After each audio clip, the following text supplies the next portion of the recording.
Find out just how Nuke Bizzle should have done it if he decided to scam the government. First of all, what is an EDD check? EDD stands for Employment Development Department. An EDD check or a debit card is unemployment cash for people who've lost their job.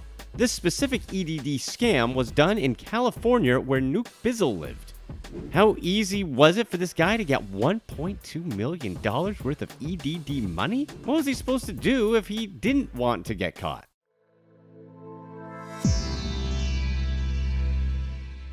Now, who is Nuke Bizzle anyways? His real name is Fontrell Antonio Baines, and he's a rapper who was originally from Memphis, Tennessee, but he's moved to the Hollywood Hills in LA either because of his rap career or, okay, let's face it, it's because he stole over $1 million from the government. From our digging around on the internet about Nuke Bizzle, it just seems like he's another rapper who hasn't hit it big yet. He has 4 posts on his Instagram account, and one of them is him dancing around with stacks of cash. If you scroll through the comments, you can see that most people are onto his little unemployment check scheme. A lot of the comments are just about the EDD money. It doesn't seem like he cares that many people know that he got his money through a giant scam off the government. And if there's anything we can learn from criminals, it's to not post anything about crimes on social media, because a lot of times they just get caught. But you know what? This guy decided to take it even further and made a rap video and posted it on YouTube about his crime. In this video called EDD, him and his boy Fat Wizza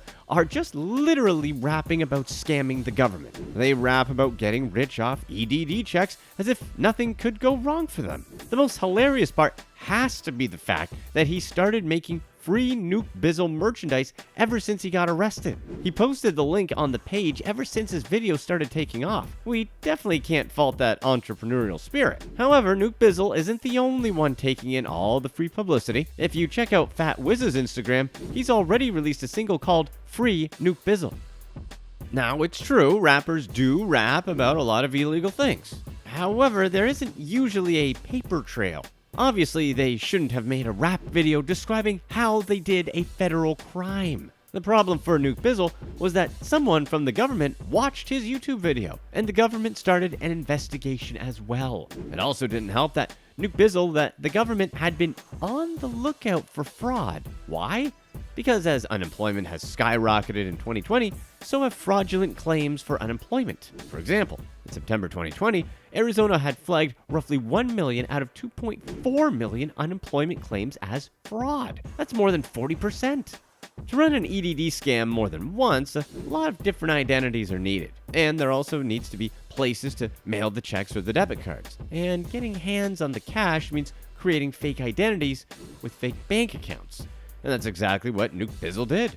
According to the feds, he created multiple fake identities to do his scam to get unemployment cash that was intended for people laid off because of the pandemic. Somehow, he was able to get debit cards issued in the names of other people. A lot of the identities were just stolen identities from the internet. He then had the debit cards mailed to places where Nuke Bizzle and his team of scammers had access to it in different places in Los Angeles. The feds found that at least 92 debit cards that had been preloaded with more than $1.2 million were mailed to these addresses. Nuke Bizzle and his scammers allegedly withdrew more than $700,000 cash from the cards. Las Vegas detectives actually found a live stream video on Nuke Bizzle's Instagram account that showed people withdrawing cash from several ATMs with the EDD song playing in the background. But where exactly did Nuke Bizzle and his team mess up? Was it the rap video? Or was it having someone's actual name used on an address? How exactly did they all get the stolen identities? The way we see it, if they decided to do a crime, they should have just done the crime all the way. It wasn't making the rap video that was the really dumb part. That was only pretty dumb. The really dumb part is using real names for any part of the crime. They shouldn't have used anything with their legal names on it. That way, the police can't trace any part of the scam to them. And especially don't carry around any of the debit cards with the stolen identities printed on them.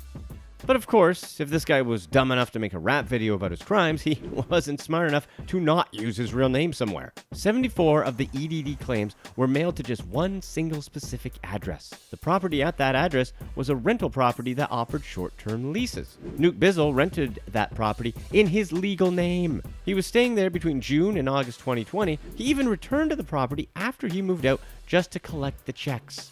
The fact that he used his legal name made it really easy for investigators to figure out who was behind the scam. What was the smart play for Nuke Bizzle? If he had actually used a fake ID to stay at the place, the police would have had a much harder time catching him. Because even if Las Vegas police recognize Baines as Nuke Bizzle on the street, they can't just search him for EDD debit cards just because of a rap video. The rap video didn't help because it's what alerted the feds. They might have not gotten caught if they didn't make a video about it on YouTube, and the police identity would have had a tougher time catching them if he had used fake identities for everything. Picture this scenario. Let's say he had used a fake ID to rent that one property where he sent the EDD checks to. Investigators would be looking for the person whose identity was stolen. All Baines had to do was just not carry any of the fake IDs and walk around with his real IDs. The police wouldn't have been able to connect him to the scams if they stopped him for whatever reason. That would have been the smart play. Actually, the smartest play is to not do any crime at all. The smarter play would have been to do what these smart rappers did. Find out more here. In order to arrest Nuke Bizzle, all the police had to do was figure out his real name, which they did, and then match him up with his real ID in real life when they found him, which they did. The rap video was what put Nuke Bizzle on the radar with the feds. He was arrested just 12 short days later after the video was released on YouTube. On September 23, 2020, Las Vegas police arrested Fontrell Antonio Baines, aka Nuke Bizzle.